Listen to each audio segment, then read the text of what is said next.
So for those of you who don't play golf, there's a term called taking a mulligan, which is basically a do-over. You take a mulligan when you shank a shot and you announce it to no one in particular. I'm taking a mulligan, which means you take another shot from the same spot and you don't penalize yourself with an extra stroke. So most golfers, such as myself, who are not very good, we allow ourselves 2 mulligans per round, one on the back 9, one on the front 9. Well, we took a mulligan this week and there was still a penalty. So we decided to redesign part of the house on the fly. And I know I've been telling you for months how well we've thought out this layout, how we've gone over every square foot, every square inch of this house, and that we were fully prepared to move forward.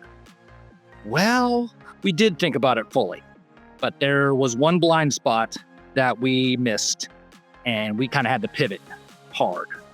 So after physically seeing the space and seeing the framing, being able to walk through, we realized that the 4th bedroom was actually a small office, maybe a walk-in closet. It was so small, it was laughably small. So we decided to take that square footage and add it to Claire's bedroom, which then gave her a much bigger bedroom, a much bigger walk-in closet, and it extended a linen closet that we already had. Surprisingly, Claire did not object.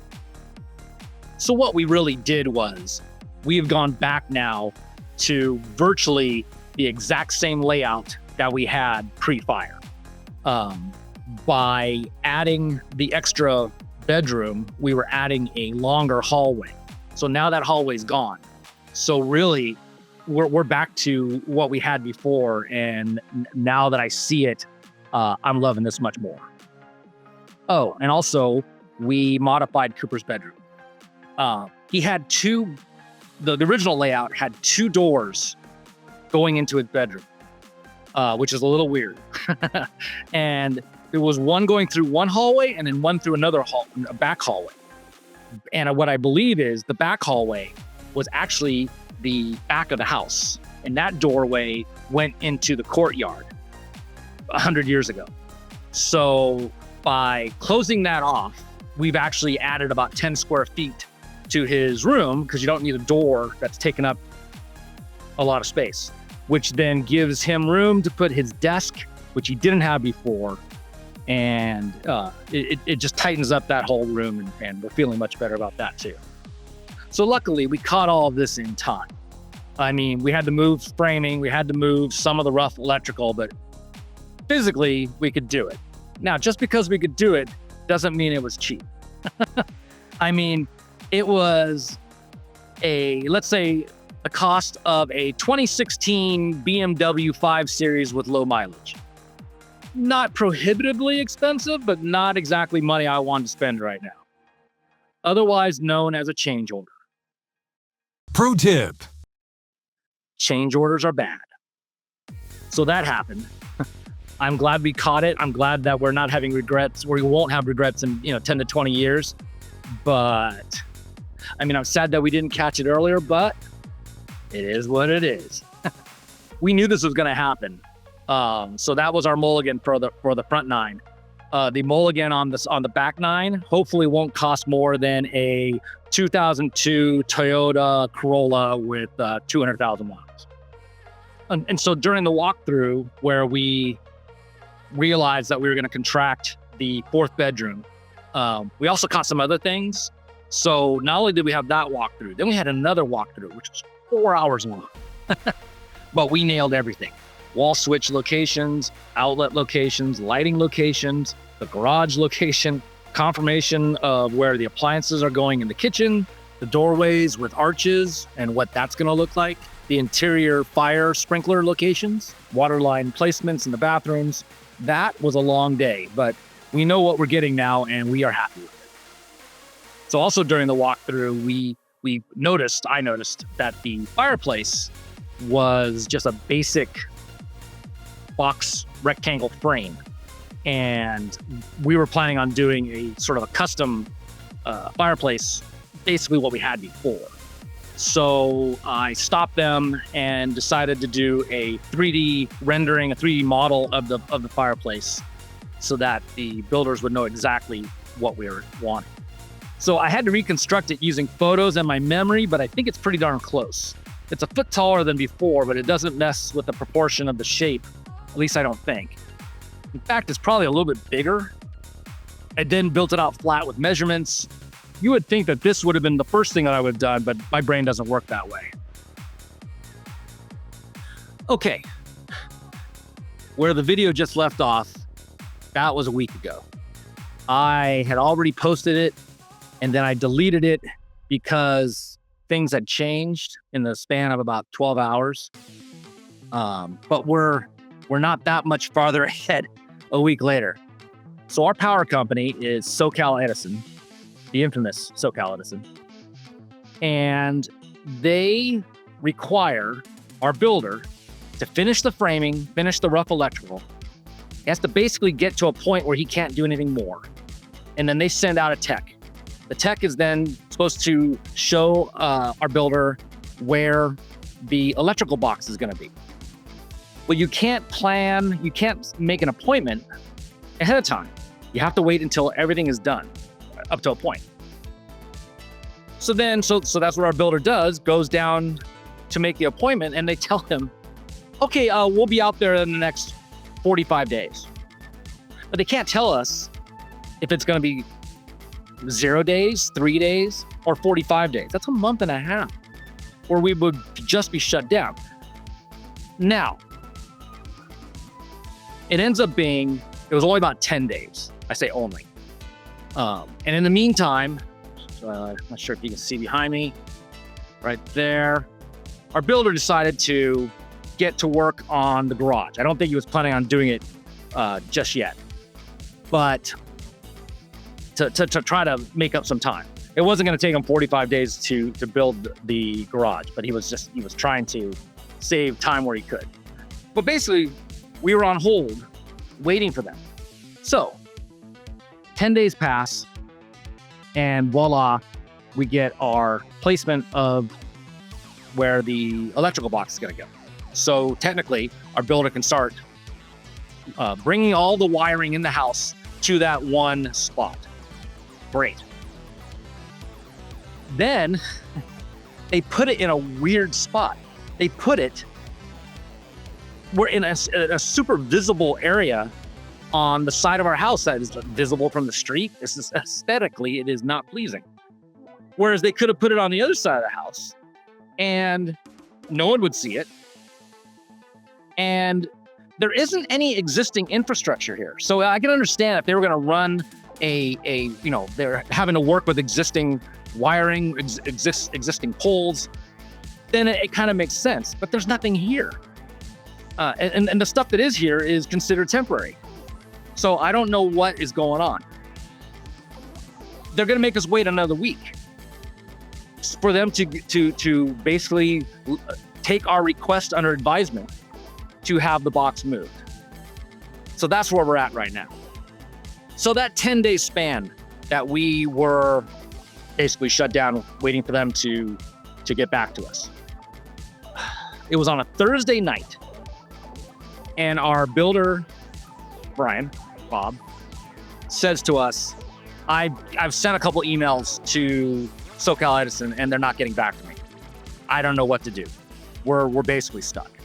And then unbeknownst to me, the next morning, he decides to go to SoCal Edison, to their offices.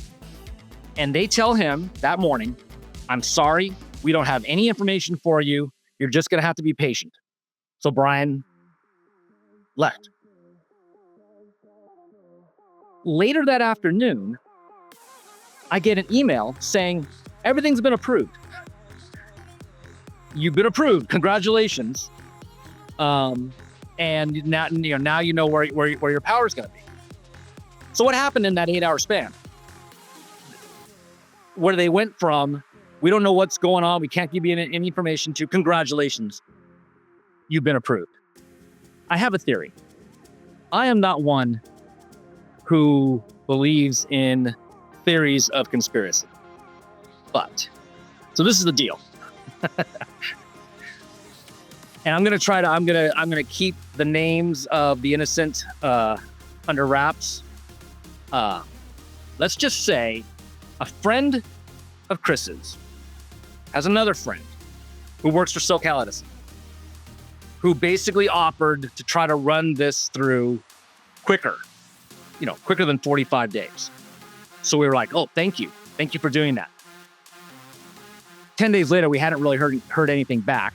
And we didn't want to bother this person because they were supposedly trying to help us.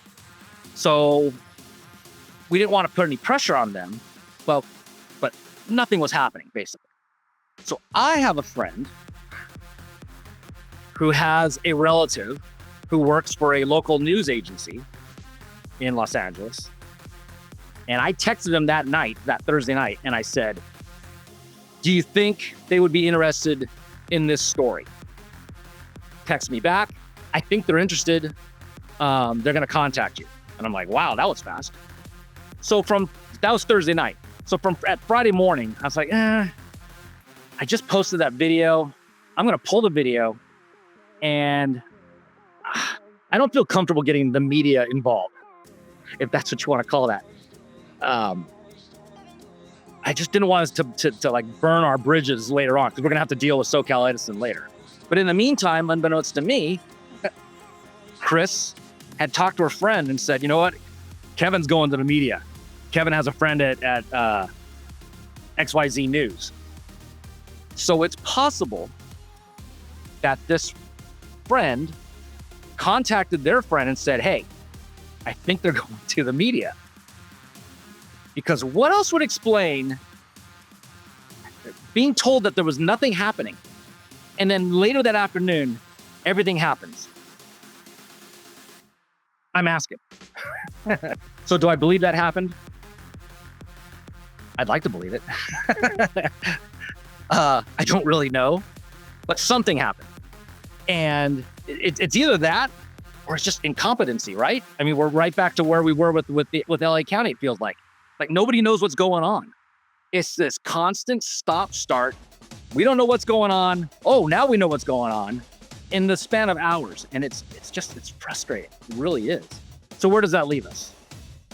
Basically, we know of one spot of where the electrical is going to go. We're not happy with that spot, so I don't know if we're making a request or we're telling them. I don't know how this is supposed to go. So we're waiting for them. It could take a week, or it could take 2 hours. Who knows? To find out if we can move the power box to the other side of the house. Until then, we're kind of waiting around. Oh, and then there's another issue, surprisingly, with SoCal Edison. The infamous SoCal Edison. So we are in an area that has been deemed as part of Edison's plan to put the electrical wiring underground. Before it was above ground. We had always wanted our power to be underground. I mean, I grew up in Diamond Bar, and this, that was back in the mid 60s. And the power was underground there. I'd always grown up thinking that that's how it was everywhere. This is not new technology. But from what our builder says, it is expensive. But on the other hand, there's nothing up here right now. It's not like they have to work around people and cars on the streets and stuff. They can close down streets around here and no one would ever know. So basically, the procedure is that they would dig a trench from our electrical box to the street. And then every house would have that. And then there'd be either one sort of a transformer substation at the end of the street, or every couple houses there would be a mini transformer. Right after the fire, I'd read on Facebook, so it's true, of people who had requested from SoCal Edison to have their electrical undergrounded. This is before the fire. And they were quoted $8,000 to $10,000 a house, which at the time I thought that sounded expensive. Now finding out what it all entails, okay, it's not that expensive based on what it was. But also you had to get your whole neighborhood basically in approval. Everyone had to sign off on it. They're not just going to do one house. because they have to trench the whole street. It's a major undertaking. So my first thought was, well, that's never going to happen. And I think that's part of the plan, is that how are you going to get 20 people on a street to agree on something like this, where they've got to shell out $8,000 to $10,000 a person? It's not going to happen. But just recently, there was a news report on KTLA, one of our local stations, stating that there are residents who have now been told it could cost between $24,000 and $40,000 per house to have the electrical put underground. But it's not, you can't, it's not, you're not opting in. You have to do it because it's going to have to be the whole street. How did it jump threefold, fourfold in the span of a couple years? I think I know why, but so that's the other problem, is they basically told us, yes, your power is going to be underground. But our builder went to their offices, he's been there a couple times now, and said, hey, my clients are going to be in the house in 6 months or so. What are they supposed to do about power? And they were like, well, they're going to be on temporary power for about a year to 2 years. Which at first I was like, what? When I heard temporary power, I'm expecting substandard power. We're going to be low power, whatever it is. And our builder said, it's not really that big of a deal. But the big deal is they're going to have to eventually trench for this undergrounding. If you go and do a bunch of landscaping in your front yard, they're going to tear all that up, and they're not going to pay for it. So they won't tell us when they're going to do it. So we don't know what we're going to do. You would think they've had a year to deal with this question, and they don't have an answer for it. That, or they're not telling us. Just like they didn't have an answer for us on Friday morning, and then by Friday afternoon, they did have an answer. So I don't know who to believe anymore, to be quite honest with you. So anyways, it is what it is.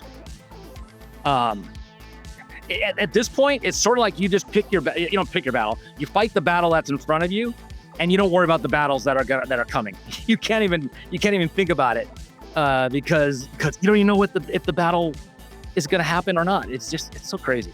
I'm not complaining, but it's a reminder of what people told me about what the process was going to be like before this started. Oh, they were right. So assuming that this happens in the next 10 days, what's next? So the roof tiles have been delivered. They're sitting on our front lawn, our front dirt patch. And then the front door is coming in about a week and a half. And then the windows are going to arrive at some point. So what they have to do is they have to basically do those three things, close up the house so that the outside elements can't get in. And then they can start doing all of the drywalling, tiling, all of the detailed work. So yes, we're going to be waiting for about 10 days, but at least we have a date on that.